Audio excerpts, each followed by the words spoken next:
आप देख रहे हैं निष्पक्ष दस्तक। मैं हूं राजू यादव। देश के लोकतंत्र का चुनावी महापर्व प्रारंभ है, जिसके तृतीय चरण का मतदान 7 मई को है। निष्पक्ष दस्तक सभी मतदाताओं से अपील करता है, मतदान के दिन सबसे पहले मतदान करें, फिर कोशिश करें कि जलपान करें। मतदान करना आपका नैतिक कर्तव्य है, जिम्मेदारी है, और आपका मतदान देश को, प्रदेश को नई दिशा देता है। तृतीय चरण के मतदान में देश के बड़े नेता सुभाष चंद्र बोस के बाद नेताजी के नाम से जाने जाने वाले स्वर्गीय मुलायम सिंह यादव की परीक्षा है, परिवार की परीक्षा है। राजनीतिक दंगल में चरखा दांव लगाने के लिए मशहूर मुलायम सिंह यादव कब क्या कर जाएं, शायद उनकी परछाई को भी नहीं पता होता था। अब उनका परिवार ये चरखा दांव कैसे खेलता है, इस पर हम कुछ चर्चा करेंगे।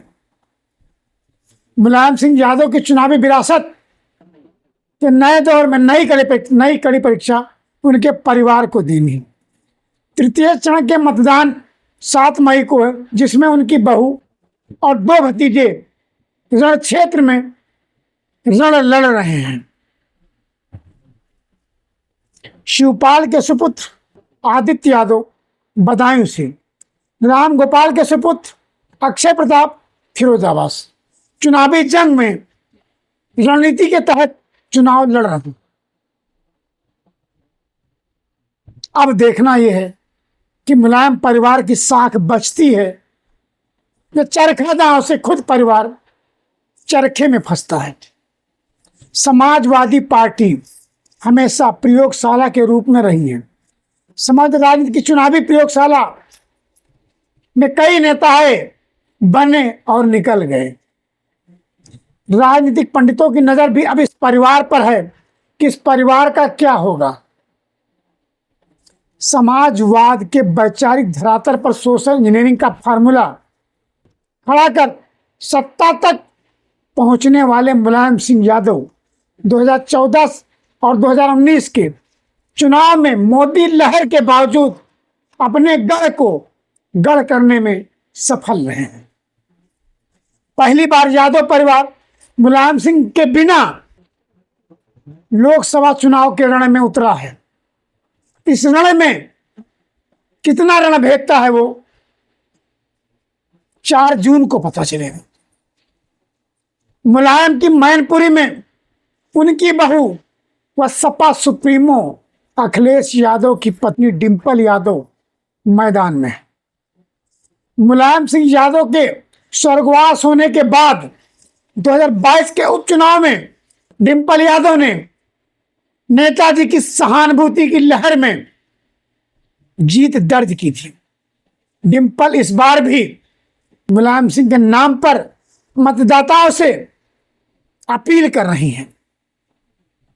इस लोकसभा सीट पर सर्वाधिक 22% यादव और 14% साख, 11% क्षत्रिय मतदाता हैं। लोधी और मुस्लिम मतदाताओं की संख्या क्रमशः 7 व 4% के आसपास है। यही वजह है कि जातीय समीकरणों की ठोस सड़क पर 1996 है, 98, 99, 2004, 9, 14, 19 की लहर में साइकिल अपनी रफ्तार से मदमस्त होकर चलती रही। वहीं उपचुनाव में 2004, 14 व 22 में साइकिल पूरी रफ्तार से रफ्तार भरी। अब 24 में रफ्तार का क्या होगा, ये वक्त तय करेगा।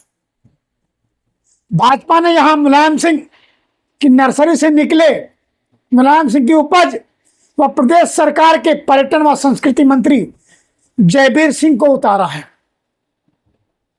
अब देखना यह है कि यहां से मैनपुरी से जयवीर सिंह पर्यटक बनेंगे या भाजपा की संस्कृति बचाने में सफल होंगे। या कह सकते हैं कि यादव परिवार की जो मैनपुरी से संस्कृति रही है लगातार जीत की, उसको बचाने में मदद करेंगे। जयवीर सिंह भगवा खेमे के प्रत्याशी हैं। मुख्यमंत्री योगी आदित्यनाथ भाजपा ने मोहन यादव को, मध्य प्रदेश के मुख्यमंत्री मोहन यादव को यहां मैदान में उतार दिया है कि वो यादव को अपने पक्ष में करने के लिए मजबूती से समीकरण बनाएं और नेताजी के गढ़ मैनपुरी को गढ़ करने में सफल हों, पर यह वक्त तय करेगा। पिछले विधानसभा चुनाव में कहें तो स्थिति दूसरी थी, लोकसभा चुनाव में स्थिति दूसरी थी। पिछला लोकसभा चुनाव सपा और बसपा ने मिलकर लड़ा था, जहां पर बसपा शून्य होती नजर आ रही थी, लेकिन ऐसा गठबंधन हुआ कि सपा सुप्रीमो अखिलेश यादव 5 पर रह गए और जिससे गठबंधन कर दिया उसका डबल वो 10 हो गया। आज वही उस 5 को भी कम करने की नीयत से कहीं ना कहीं जो लोग कहते हैं कि बसपा भाजपा की बी टीम है, उसी के तहत ही बसपा ने अपना प्रत्याशी बदलकर शिव कुमार यादव को प्रत्याशी बनाया है, जिससे वो कुछ यादवों का मत काट सके। यह है रणनीति। बधाई नाक का सवाल बना। बधाई को गढ़ करने में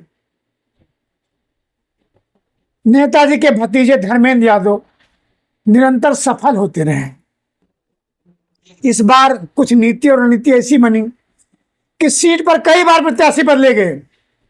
समाजवादी पार्टी ने बधाई पर मुलायम सिंह यादव के भतीजे और शिवपाल सिंह यादव के पुत्र आदित्य यादव को मैदान में उतारा है।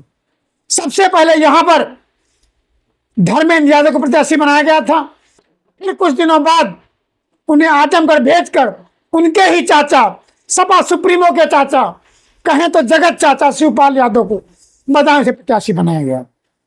लेकिन फिर चाचा ने भी खेला गेम और उन्होंने कहा कि बदायूं से अब आदित्य का उदय होगा।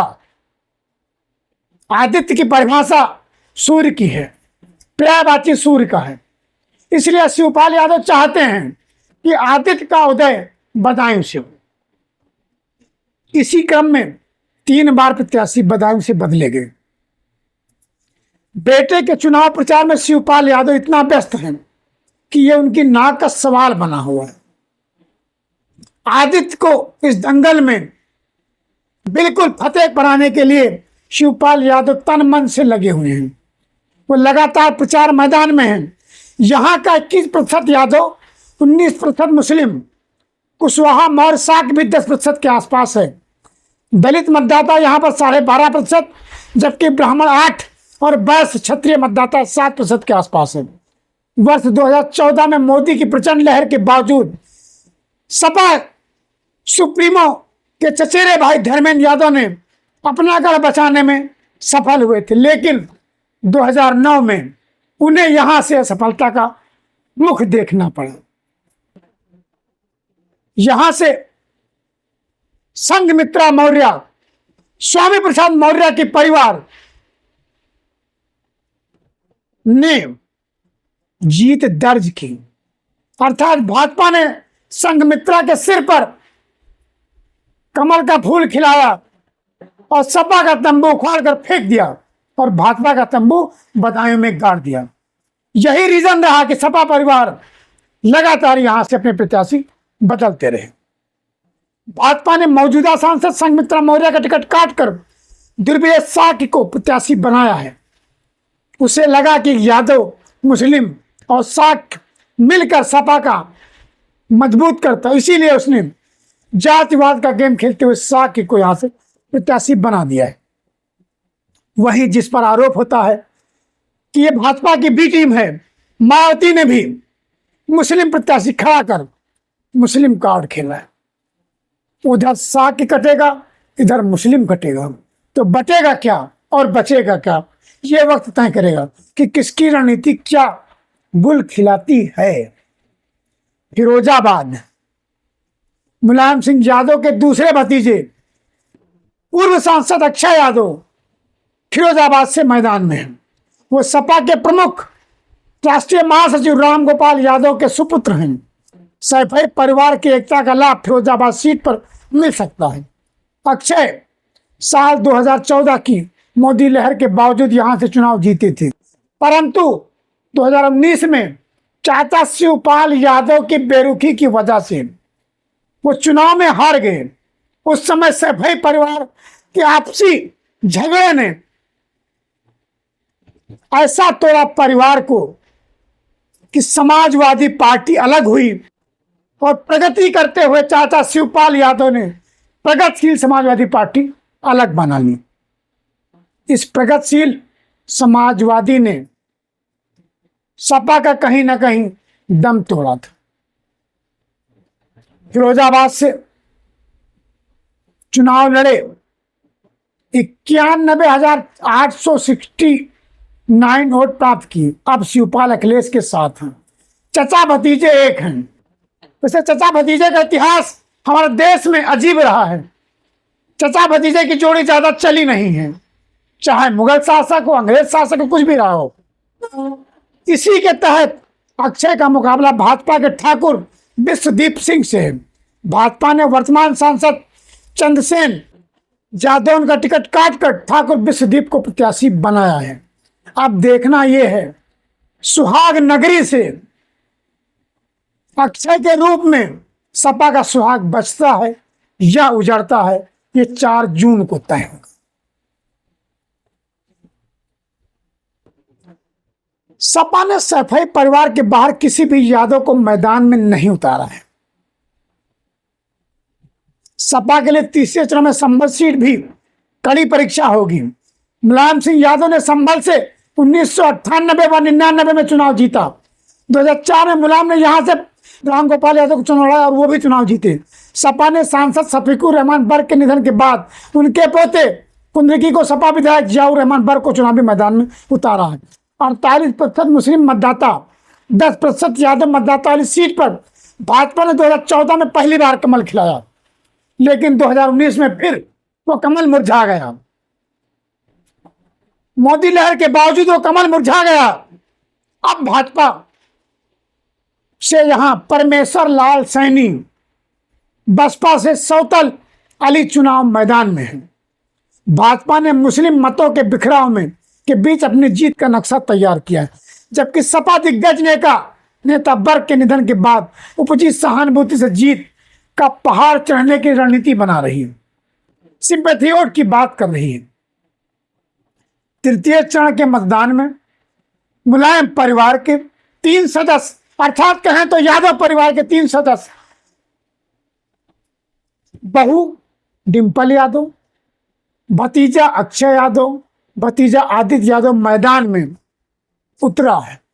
2014 और 2019 की मोदी लहर में भी चट्टान की तरह खड़े रहे थे मुलायम सिंह यादव के ये परिवार। 2022 के उपचुनाव में सहानुभूति की लहर पर डिंपल यादव ने जीत दर्ज की थी। यहां पर जो बड़ा संकट है यादव परिवार के लिए, वो भाजपा खड़ा कर रही है और वो यादवों के बीच ये संदेश देने का प्रयास कर रही है, क्या यूपी में मुलायम सिंह का परिवार ही सिर्फ यादव है, उत्तर प्रदेश में और कोई यादव नहीं है। इस बार सपा ने पूरे उत्तर प्रदेश से 5 प्रत्याशी दिए हैं, वो सिर्फ अपने परिवार से। इसका भी माहौल अपोजिट है। पूर्वांचल हो, पश्चिमांचल, उत्तरांचल हो, कहीं ना कहीं इसका भी लोगों में, यादव में खुमार है कि आखिर क्यों सिर्फ यादव परिवार ही आगे बढ़ेगा। सपा ने सैफई परिवार के बाहर किसी भी यादव को मैदान में नहीं उतारा। परिवार को लेकर विरोधियों के निशाने पर रही सपा ने विचलित करते हुए बिना अपने परिवार के सदस्यों के मैदान में नहीं उतारा। पार्टी ने 62 सीटों पर चुनाव लड़ रही है। अभी तक 59 सीटों पर उम्मीदवार घोषित किए जा चुके हैं। समाजवादी पार्टी के राष्ट्रीय अध्यक्ष अखिलेश यादव ने इस बार 5 यादव को टिकट दिया। क्या यही रणनीति है अखिलेश यादव की कि सिर्फ उनकी पत्नी भाई ही यादव है, बाकी यादव नहीं है? सैफई परिवार के मारथी हैं। उत्तर प्रदेश के क्या वही मारथी बनेंगे? पहला लोकसभा चुनाव ऐसा है जब सपा ने सैफई परिवार के बाहर किसी भी यादव को चुनाव में नहीं खड़ा किया है। सपा ने मैनपुर से डिंपल यादव, कन्नौज से अखिलेश यादव, आजमगढ़ से धर्मेंद्र यादव, फिरोजाबाद से अक्षय यादव, बदायूं से आदित्य यादव। सिर्फ परिवार ही यादव है। वासुदेव कुटुंबकम कहां गया? कब तक इस परिवार के पीछे यूपी का यादव भागेगा? अरे बाकी भी देखो जी, यूपी में और भी यादव हैं। अगर आप इसी रणनीति से काम करेंगे तो यादव कब तक आपकी झोली में बंधा घूमेगा? और यादव ऐसी कौम है जो सच के लिए लड़ती है, झुकती नहीं है। और यादव जैसा हृदय प्रेमी भी कोई नहीं, सहानुभूति भी कोई नहीं। आगे की खबरों के लिए आप देखते रहिए निष्पक्ष दस्तक। जिस किसी ने भी अब तक चैनल को सब्सक्राइब नहीं किया है वो चैनल को सब्सक्राइब जरूर करें और अपने सुझाव कमेंट्स बॉक्स में जरूर दें। धन्यवाद।